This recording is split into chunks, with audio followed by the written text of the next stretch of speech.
시편, 오늘은 시편 34편부터 하도록 하겠습니다. 시편 34편입니다. 이 시편은 참 대단한, 만약에 시편이 없으면 우리가 어려울 때 어떻게 위로를 받을까, 또 어떤 방법으로 주님을 섬길까, 아마 이거를 찾기가 좀 어려웠을 거예요.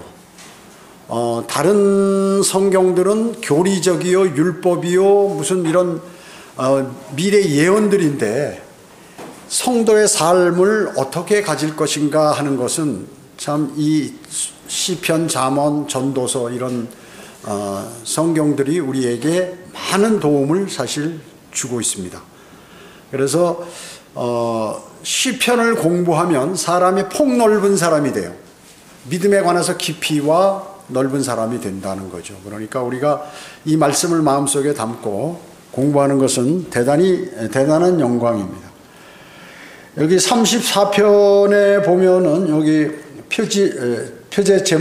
표 제목이 있죠. 다윗의 시, 그가 아비멜렉 앞에서 자기의 행동을 바꾸었을 때 자기를 쫓아내자 그가 그것을 떠나서 이렇게 나와 있습니다. 아비멜렉이라는 이 사람은 아키스를 가드 왕 아키스를 얘기하는 겁니다. 아키스.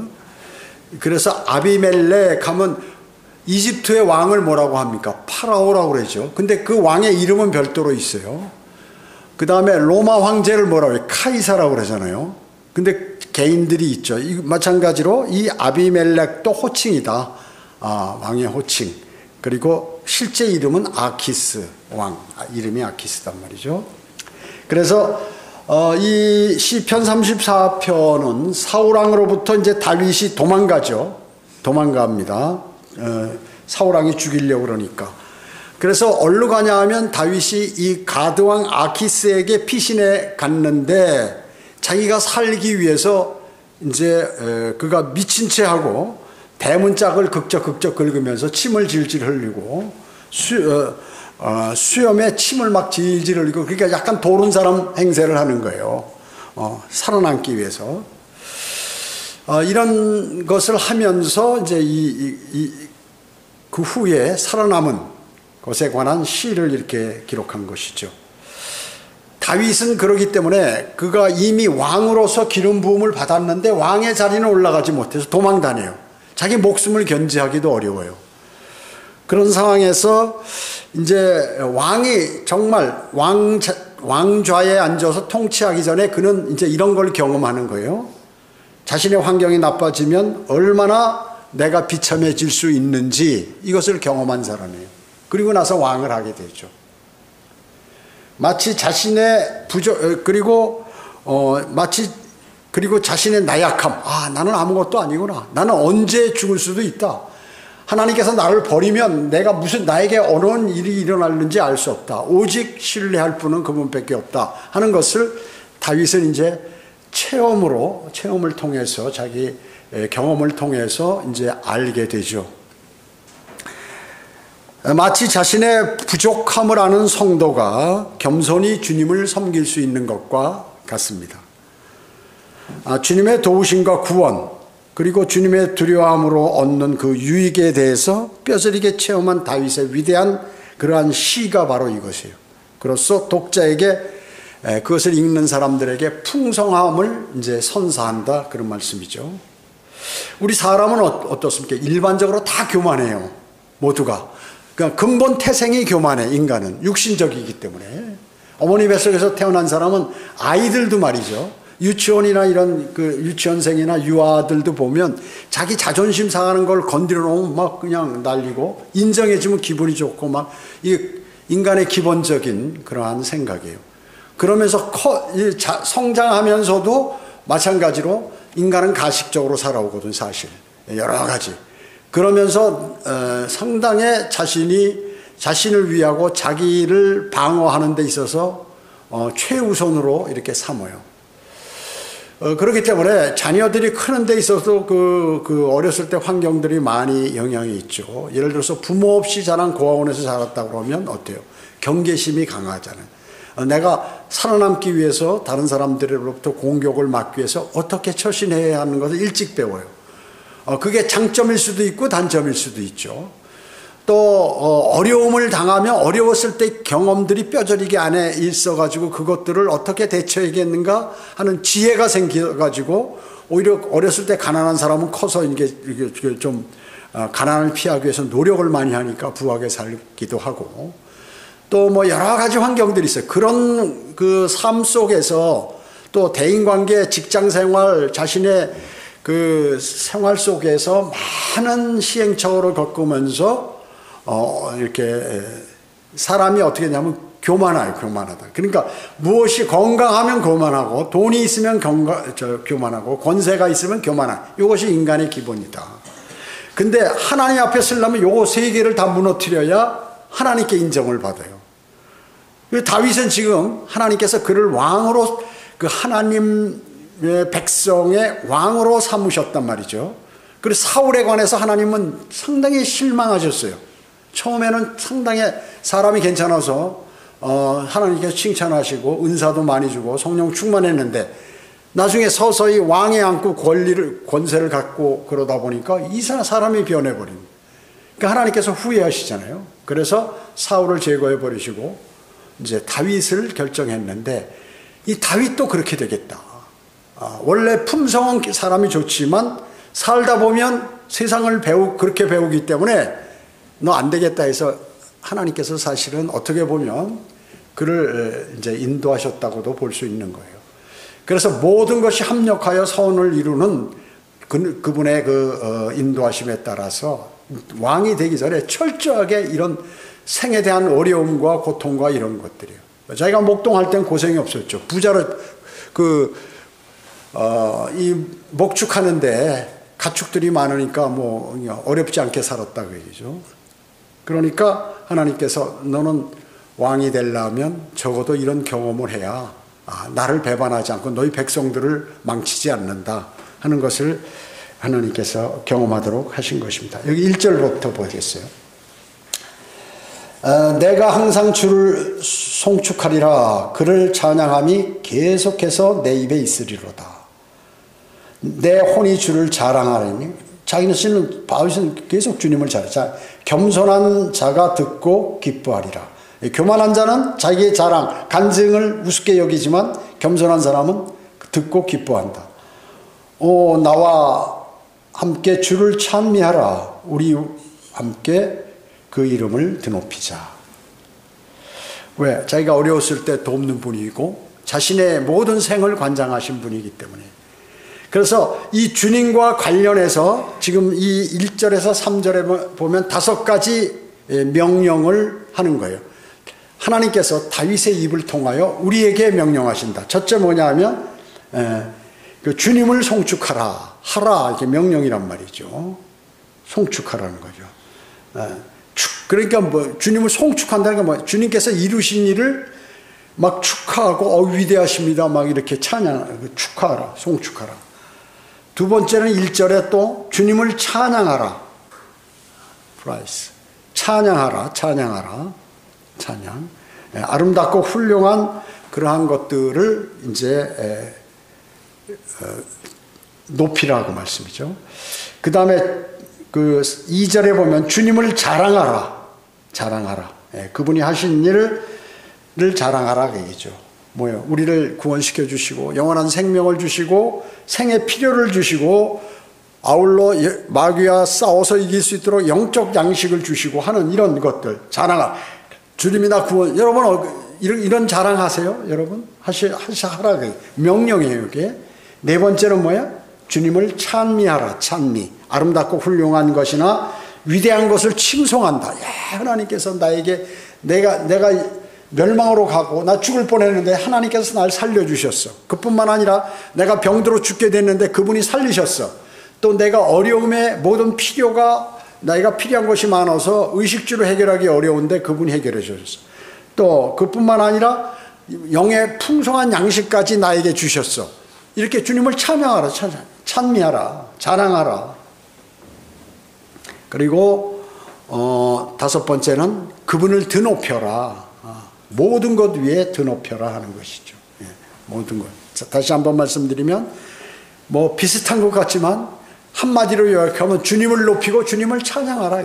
첫째로 송축하고 주님을 찬양하고 주님을 자랑하고 주님을 찬미하고 주님을 높여드려라. 이것이 하나님의 사람으로서의 당연히 해야 할 의무이고 하나님께서 우리에게 주신 명령이에요. 여러분은 어떻습니까? 여러분 얼마나 주님을 찬양하고 얼마나 찬미하시고 송축하고 그분을 드높이고 그리고 그분께서 그분의 모든 일들을 자랑하셨어요. 그러니까 주변에 있는 사람한테 자랑해야 돼요. 자신이. 아, 내가 과거에 이랬는데 구원받아서 이렇게 변했다. 아, 나는 영원한 생명을 얻었다. 그 누구에게도 그리스도인은 물어보면 난 구원받았다. 난 거듭났다. 나는 오늘 죽어도 하늘나라 간다. 이런 걸 자신 있게 얘기할 수 있어야 돼요. 쭈삣쭈삣 아니 그건 그렇게 자랑 안 한다는 건 뭐냐면 하나님의 은혜를 우습게 한다는 거예요. 그 자랑하는 사람을 하나님께서는 좋아해요. 그래서 지금 다윗이 어때요? 지금 자기가 생명의 위험함 속에서 살아남도록 하고 주님께서 인도해 주셔서 한 것을 자랑하는 거예요. 지금 이거 찬미하고 송축하고 막 하는 것입니다. 대단하죠. 그러니까 다윗은 평생토록 하나님께서 보호하시는 거예요. 평생토록. 그리고 그가 전쟁을 하면 지질 않아요. 계속해서 전쟁에 승리하고. 그리고 그 입에서 나오는 그 통치나 말 이런 것들은 말이죠. 하나님께서 바라시는 그 방향대로 간다 하는 것이죠. 그래서 여러분들도 늘 주님을 찬양하고 하는 그러한 그리스도인이 되겠죠. 예, 4절 보겠습니다. 내가 주를 찾았더니 그가 나를 들으시고 내 모든 어려움에서 나를 건지셨도다. 대단히 위로가 되는 말씀이죠. 그러니까 어려움을 당해보지 않은 사람은 이런 말씀들이나 하나님의 인도하심 이게 느낌이 없어요. 근데 어려움을 당해서 내가 하나님께 간구드렸더니 그걸 탈피시켜줬다 하면 그건 아는 거죠. 바로 그거예요. 5절에 그들이 주를 바라보고 광채가 났으니 그들의 얼굴이 수치를 당하지 아니하였도다. 그 사람이 수척하고 막 힘들고 괴롭고 막 이래야 되는데 얼굴에서 오히려 뭐 돈도 없고 뭐 이렇게 어려운 일도 많은데 얼굴에서 광채가 나요. 그들이 그래서 수치를 당하지 않는다. 6절에 불쌍한 사람이 부르짖었더니 주께서 들으시고 그를 그의 모든 고난에서 구원하셨도다. 다윗 스스로를 자신이 불쌍한 사람이었다고. 그래서 주님께 애처롭게 기도했더니 구해주셨다. 다윗의 고난은 유대인들이 대환란 때 이런 고난을 당하는 것이라고 우리가 성경을 공부했죠. 그래서 여러분의 내 모든 어려움에서 건져내셨다. 주님은 또 수치를 당하지 않게 하신다. 또 고난에서 나를 구해주셨다 하는 거죠. 자랑하는 거예요. 지금 그런 거예요. 주님을 사랑하는 그러한 마음이 가득해야 주님을 송축하고 찬양할 거 아니에요. 그죠? 그리고 자랑하고 그리고 찬미로 드높이고 이렇게 하죠. 주님을 사랑하지 않은 사람이 자랑을 하겠어요? 여러분 젊은 사람들도 진짜 사랑하는 사람들은 연인들 보면 어디 가면 말이죠. 꼭 붙어 다니고 자기 남자 애인이나 여자애인 서로 각각 이렇게 자랑을 하고 그렇게 하죠. 남들이 보기에는 별거 아닌데 자기는 막 자랑스럽게 느껴지고 남들이 보면 못생겼는데 자기는 보면 잘생긴 사람처럼 느껴지고 이렇게 한단 말이죠. 왜 그럴까요? 사랑하니까. 여러분이 하나님을 사랑하면 어떻게 해요? 하나님을 찬양하고 찬미하고 자랑하고 드높이고 막 주님이 나 해주셨다고 이렇게 하죠. 여러분 입에서 그게 자주 나와야 돼. 그 사람은 복된 사람이에요. 그런 게 없는 사람은 어떻게 해요? 복이 없는 사람이에요. 자랑 안 하니까. 지금 다윗은 자랑하니까 다윗은 복된 사람이에요. 겸손한 사람만이 주님을 자랑하게 된다. 육신적인 사람은 절대로 주님을 자랑할 수 없다. 내가 한 것이고, 내가 자랑하면 자신이 어떻게 다른 사람에게 무시당할까봐, 믿지 않는 사람들에게 뭐 이렇게 따돌림 받을까봐 자랑을 안 하는 거예요. 그게 뭐예요? 육신적인 사람이죠. 주님의 보호하심이고 어려움에서 구원하고 도와주신 거, 너무 건강을 회복시켜 주시고 또 위험할 수 있는 곳에서 나를 지키시고 하는 이런 것들 자랑해요. 여기 7절 보겠습니다. 7절부터 10절에 보면 주의 천사가 주를 두려워하는 자들을 둘로 진치고 그들을 구해내는도다. 주의 천사. 주의 천사, 주님의 현현, 주님이 나타나신 거예요. 그게 누구예요? 신약에서는 예수 그리스도, 주 예수 그리스도인데, 주의 천사가 주를 두려워하는 자들을 둘러 진치고, 주님뿐만 아니라 천사들 여럿이서 이렇게 쫙 이렇게 보호한다, 진치고 그들을 구해내도다. 오 주의 선하심을 맛보아 알지어다. 그를 의지하는 자는 복이 있도다. 오 너희 주의 성도들아 주를 두려워하라. 그를 두려워하는 자들에게는 부족함이 없도다. 10절에 젊은 사자는 궁핍하여 굶주려도, 젊은 사자는 어때? 사람들도 한 20대에 있는 사람들은 몸이 건강하잖아요. 막 달리는 것도 많이 달리고 해서 젊은 사자는 사냥을 잘할 거 아니에요. 체력이 좋으니까. 늙은 사자는 사냥하기가 어렵겠죠? 늙으면. 그래서 젊은 사자는 오히려 배고파한다. 그렇게 힘이 좋고 그렇게 사냥을 잘해도 오히려 배고프지만 주님을 두려워하는 사람은 그런 게 없다. 주님을 두려워하는, 또 주님을 찾는 사람은 부족한 게 없다. 여러분 주님을 얼마나 찾으세요? 하루에 찾는다는 게 뭐예요? 기도드리는 거. 우리가 정기적으로 하루에 뭐 30분이요, 뭐 10분, 30분, 1시간 뭐 이렇게 정해놓고 기도하는 그 시간도 있지만 수시로 기도한다. 무슨 어려운 일이 닥쳤을 때, 또 누구와 내가 사업으로 계약을 할 때, 또 내가 무슨 일을 운동을 하다가 뭐 다치지 않게 해달라고 이렇게 하는 거예요. 또 뭐 아주 수시로 기도하는 이러한 것들이 대단히 중요합니다. 대단히 중요해요. 그 사람에게는 어떻게 해요? 모든 것이 부족함이 없다. 자, 그렇기 때문에 아까도 주의 천사는 주 예수 그리스도를 얘기했죠. 하늘과 땅에도 다 천사들이 있습니다. 또 진친다는 것은 하나 이상의 천사가 임하는 것을 암시하고요.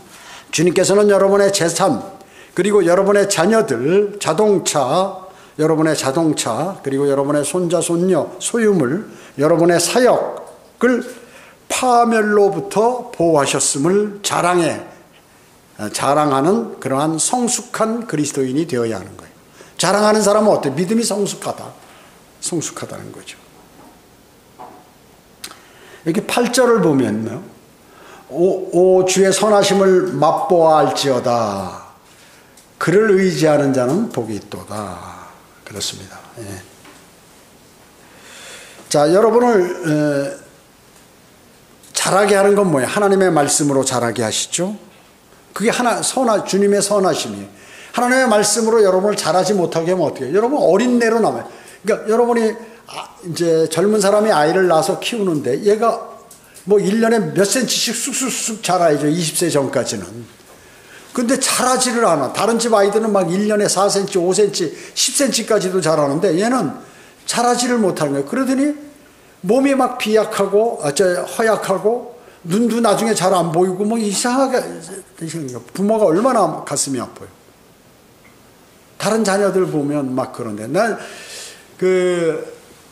가장 불쌍한 부모가 누구냐면, 마음이 아파하는 부모가 자녀가 불구자라든지, 또 전응아라든지, 이런 사람 부모가 참, 평생 말이죠. 성장을 안 하니까 옆에 누가 도와주지 않으면 이 생활을 하기가 어려워요. 그럼 남들이 누가 도와주겠어요? 그러니까 어머니나 아버지가 막 하는데 나중에 늙어버리면 어떻게 죽으면 혼자 독립해야 돼. 그 사람들의 고민이 가장 뭐냐 하면 내가 죽으면 우리 저 아들하고 저 딸 누가 도와주나? 이런 생각을 하는 거죠. 그렇기 때문에 그러한 것들로부터 참 위로받고 보호하고 그런 사람들이 마음이 어떨까요? 아주 이렇게 쫙 쳐져 있죠. 약간 어두운 생활. 그러니까 몸에 얼굴에 밝은 표정이 별로 없어요. 근데 밝은 표정하고 하는 것도 그런 걸 극복할 수 있는 건 뭐예요? 주님을 사랑하는 사람의 그 믿음으로 그것을 극복하게 되고, 그러면 이제 그 믿음이 좋은 그러한 부모는 간증하죠. 주님께서 왜 내 자녀를 저렇게 만드신 내가 알겠다. 내가 하나님을 알게 되고 하나님의 말씀을 진정 이해하게 되고 주님을 가까이 가게 됐다. 주님이 오시면 저 불구자 아들 또 전응아 아들 모든 것이 회복이 된다. 이런 소망을 갖고 산다. 그러니까 어두움이 없어요. 믿지 않는 사람들처럼 어둡게 살지 않는다 하는 거죠. 그렇기 때문에 우리의 구원도 주님의 선하심이에요. 우리의 삶의 풍요도 주님의 선하심입니다. 9절에 보면 부족함이 없도다. 이게 뭐냐면 좋은 것들에 있어서 부족함이 없다는 것이에요. 좋은 것들. 모든 일이 합력하여 선을 이루죠. 그리고 모든 필요를 그분께서 채워주시는 것입니다. 자, 11절 보겠습니다. 너희 자녀들아 와서 내게 경청하라. 주를 두려워하는 것을 너희에게 가르쳐 주리라. 생명을 갈구하고 많은 날들을 사랑하여 좋은 것을 볼 사람이 누구인가? 내 혀를 악으로부터 지키며 내 입술을 교화를 말하면서 지키라. 악에서 떠나 선을 행하고 화평을 추구하여 그것을 추구하라. 이렇게 말씀하셨습니다.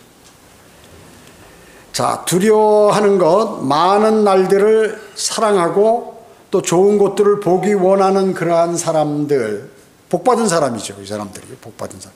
그런 사람들이 5가지 실행해야 할 것들을 여기서 말씀하고 있어요. 여기 13절에 보면 첫째, 혀로부터 지키라. 여기 또 13절에 교화를 말하지 말라. 2번째. 3번째는 악에서 떠나 선을 행하라. 4번째는 화평을 추구하라. 14절에. 그 다음에 5번째, 화평을 얻을 때까지 추구하라. 이렇게 말씀하고 있습니다. 자, 혀를 악으로부터 지키라. 이게 뭐예요? 야고보서 3장 6절은 혀는 불이요 죄의 세상이라. 그처럼 혀는 우리 지체들 가운데 있으면서도 온몸을 더럽히며 일생을 불태우나니 곧 지옥의 불에서 태우느니라. 여러분, 한 번 나온 말은 주워 담을 수 없다고 얘기하죠. 어떤 사람은 말로 인해서 계속 자신이 피곤한 삶을 사는 사람들이 있어요.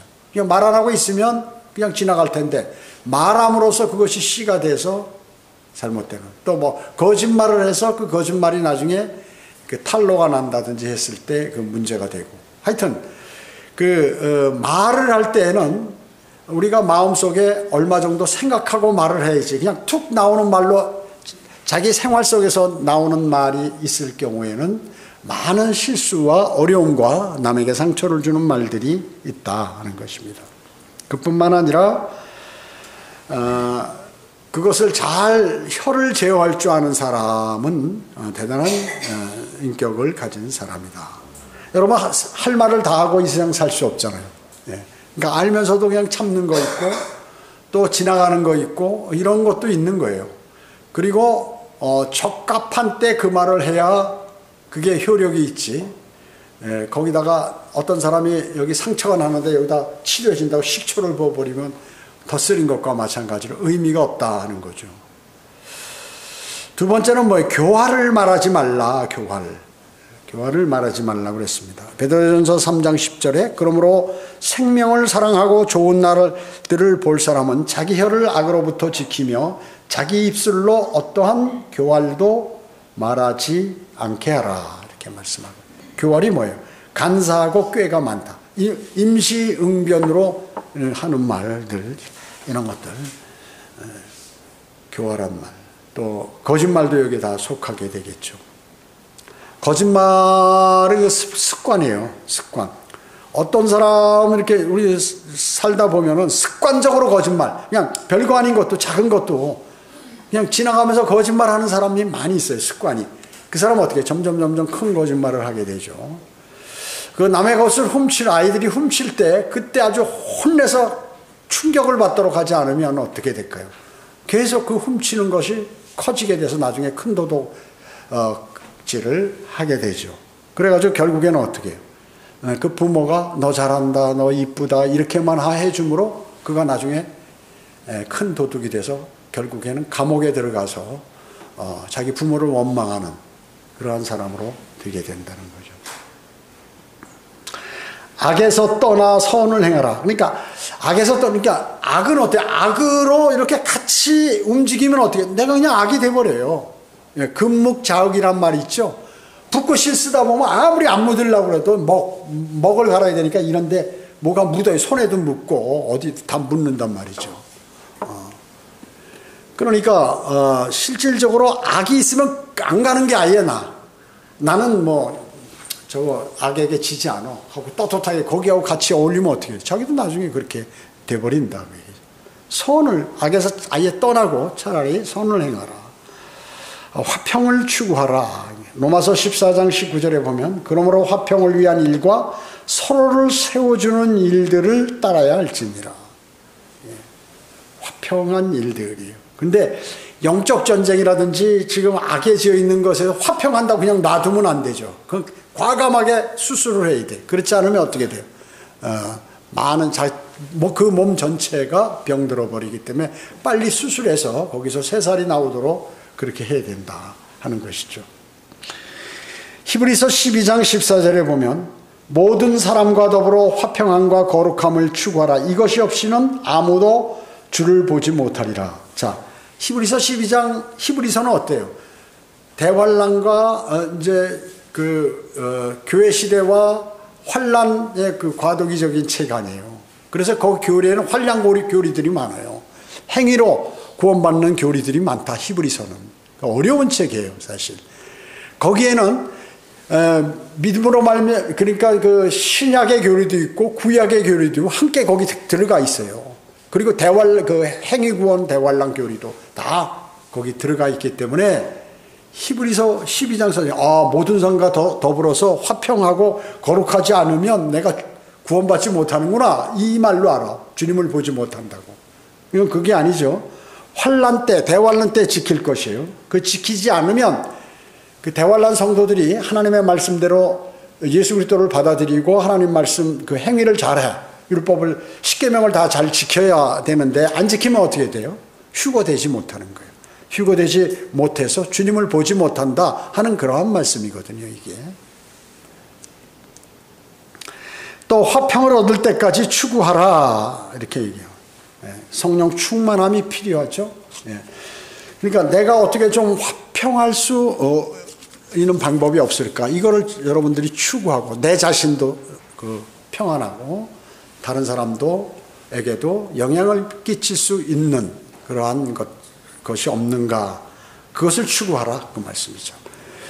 왜? 다윗은 자신의 생명이 위협을 느꼈을 때 간절히 주님과 기도했을 때 주님께서 다윗 안에 성령이 내주했죠. 들어왔잖아요. 그래서 그 안에 계신 성령께서 다윗에게 가르쳐 주는 것입니다.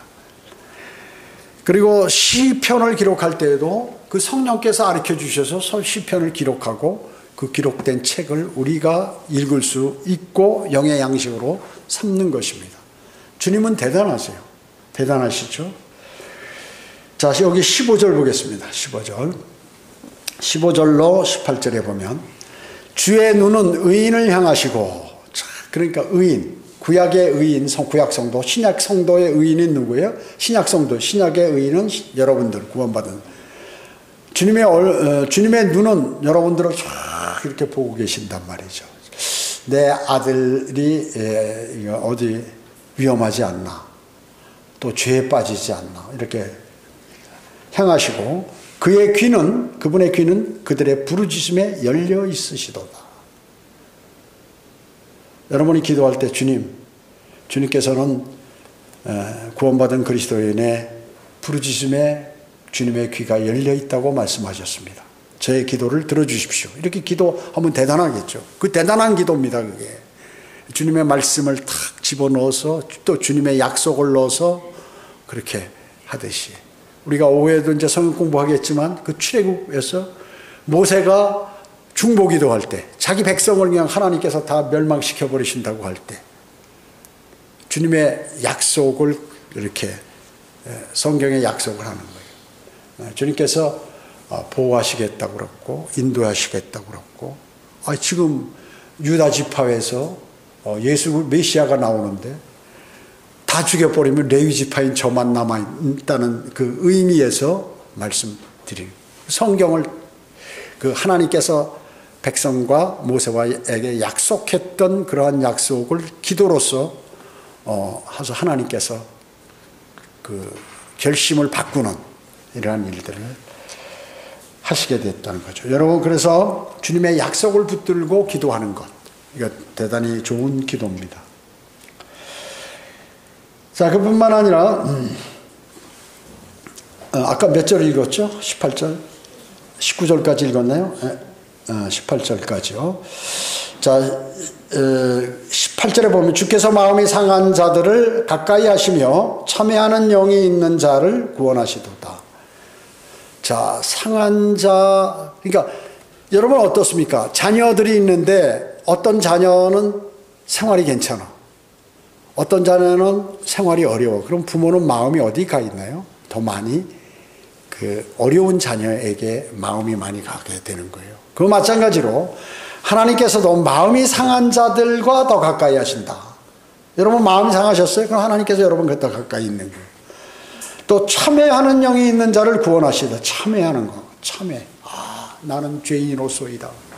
나는 육신적이었어요. 저는 주님께 해드린 게 아무것도 없는데 주님은 저에게 많이 해주셨는데 제가 그걸 모르고 잘못 살았습니다. 주님 참회하는 영 좋아하신다. 그래서 주님의 눈과 귀와 얼굴은 의인을 향하시고 의인의 부르심에 열려 있으시고 악을 행하는 자들을 16절에 보면 대적하세요. 악을 행하는 자를 오히려 대적하신다. 또 17절에 보면 17절은 뭐예요? 의인의 부르짖으니 주께서 들으시고 그들의 모든 고난으로부터 구해내신다. 대환란 때 유대인들 구원해내시죠. 모두. 그리고 그뿐만 아니라 그리스도인도 모든 고난으로부터 우리가 모든 고난으로부터 구원받는 건 언제일까요? 여러분 주님 오실 날까지 우리는 고난을 받긴 받잖아요. 왜? 그것이 인간의 삶이기 때문에. 휴거되면 이제 그 다음부터 고난으로부터 구원을 받습니다. 완전히. 그 다음에 18절에 참회하는 영 마찬가지죠. 이런 것들이 지금 교리상으로는 유대인들에게 해당되고 또 다윗에게 해당되지만 우리도 모든 것을 이것을 영적으로 적용할 수 있다. 내가 어렵다. 그러면 주님께 간절히 기도드릴 때 주님이 구해 주시고 또 아주 참회하면서 하는 기도, 이거에 관해서 주님께서 귀를 기울이시고 응답하신다고 말씀하십니다. 우리에게 적용할 수 있습니다. 자, 19절 보겠습니다. 의인은 고난이 많으나 주께서 그 모든 고난으로부터 그를 구해내시는도다. 그 다음에 20절에 보면 주께서 그의 모든 뼈를 간수하사 그 중에 하나도 부러지지 않게 하시는도다.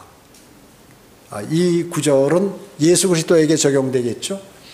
여러분 예수 그리스도 원래 십자가의 처형은 뭐예요? 가장 극악무도한 죄인을 다는 사형틀이에요. 사형시키는 거야. 거기 십자가에 달린 사람은 다 죽이는 거예요. 근데 죽일 때 이렇게 매달아 놓으면 피도 흘리고 떼약볕 내리고 그 안에서 목마르고 견디다 못해 어떻게 나중에 이제 숨을 거두게 되죠. 그러면 내려서 혹시 살아있을지도 모르니까 확인사살하는 게 뭐냐면 정강뼈 같은 거 막 꺾어버리고 막 한마로 쳐가지고 갈비뼈 같은 거 다 바스러버리고 뼈를 꺾어버린다. 확인사살이에요. 그게 이제 확실히 죽여야 되니까. 그런데 예수 그리스도께서는 어때요? 이 구약의 그 뼈가 하나도 꺾이지 않는다고 여기 말씀하셨죠. 시편 여기 34편 20절에. 그런데 왜 그러면 뼈를 안 꺾었을까요? 완전히 죽었기 때문에. 더 이상 뼈를 꺾을 필요도 없었어. 오랫동안 십자가에 매달려 있고 피 흘리고 그리고 창을 허리를 옆구리 찔려가지고 말이죠. 물과 피를 다 쏟고 하는 거 다 목격했고 완전히 숨을 딱 거뒀기 때문에 빨리 그냥 무덤에다 갖다 치우라고. 좀 있으면 안식일이니까 6시 되기 전에 빨리 갖다 치우라. 그 안식일이라는 게 토요일 안식일이 아니에요. 6월절 안식일이지. 그러니까 사람들이 예수님께서 그 안식일이 다가오기 전에 시체를 처리해야 된다니까 토요일 안식일로 하는 거야. 어떤 안식일? 목요일 안식일. 그러니까 수요일 날 십자에 달려 죽으신 거예요. 그 저녁 6시부터 안식일이니까 6월절이니까 빨리 처분해라. 빨리 시체를 걷어다가 그냥 치워버려라. 그런 거죠. 자, 그렇기 때문에 그 뼈가 꺾이지 않았어요. 그리고 무덤에 3일간 들어가는데 뭐 부패하지도 않아서 썩지도 않고 그대로 부활하셨다. 나중에. 그뿐만 아니고 여기 이제 22절 보세요. 주께서 그의 종들의 혼을 구속하시나니 그를 신뢰하는 자는 아무도 황량하게 되지 아니하리라. 여러분의 혼을 구속했죠? 구원시키셨죠? 그리고 주님을 신뢰하는 사람 망신당하지 않는다. 망신당하지 않는다. 저는 이 시편 34편을 가지고 내 생에 어려웠을 때 가장 많은 도움을 받았어요. 너무 막 그 어려울 때 이런 말씀을 들으니까 그래? 내가 이런 상황. 어려울 때 여행 다녀도 안 돼. 그 당시 술을 잘 먹으니까 술을 마셔도 안 돼. 친구하고 뭐 어디 가서 재밌게 놀아도 안 돼. 안 되는 거예요. 그러니까 약한 고난이나 어려움들이나 이런 건 그런 걸로 해소되지만 정말로 어려워서 눈에 얼굴에 웃음 한 방울 웃음이 요만큼도 안 나오는 그러한 어려움에 처할 때가 있어요, 사람이. 그럴 때는 뭐예요? 그때 주님을 찾아야 되는데 대부분 사람들 그걸 몰라요. 그냥 자기가 노력하려고 주변 누구한테 도움을 받으려고 하다 보니까 안 되죠. 끝까지 안 돼, 그거는. 사람이 도와주면 얼마나 도와주겠어요. 그 사람.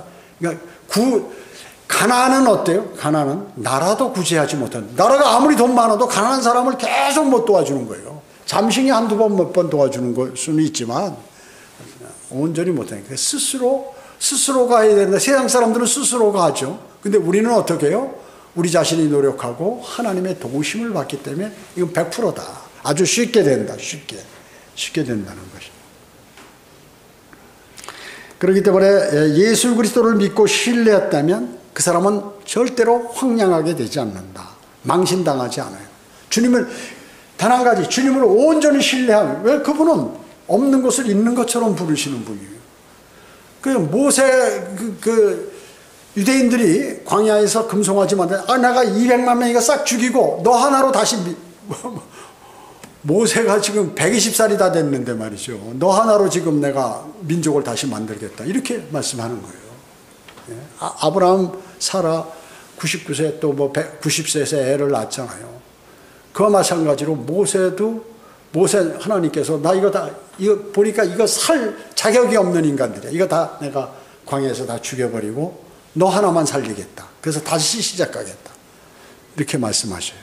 그런 분이란 말이죠. 할 수 있어요. 진짜 말씀으로 우주를 창조하신 분이니까.